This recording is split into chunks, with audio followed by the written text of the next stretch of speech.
আজ এই সাধারণ দুধ কচু দিয়ে অসাধারণ একটা মজার রান্না করব।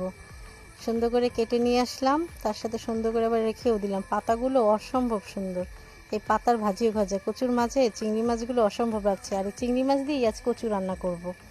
কচু সুন্দর করে ছিলে ধুয়ে দিয়ে নিলাম। আজকে মাটির চুলোয় রান্না করব। মাটির চুলোয় রান্না করে খাবার খেতে অসাম লাগে। তেল দিয়ে দিয়েছি, এর মধ্যে ঝিকিমিকি করে পেঁয়াজও দিয়ে দিচ্ছি। পেঁয়াজ নেড়ে চেড়ে নিচ্ছি সুন্দর করে।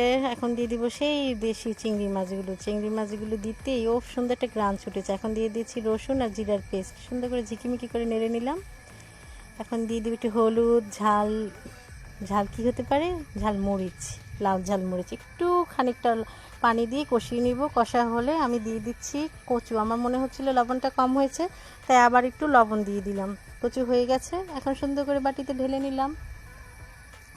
ঢেলে নেওয়ার পর এখন সুন্দর করে গরম গরম ভাতের সাথে এই কচুটা পরিবেশন করব। আজ আমার মেয়ে রিভিউ দেবে আমার এই কচুর।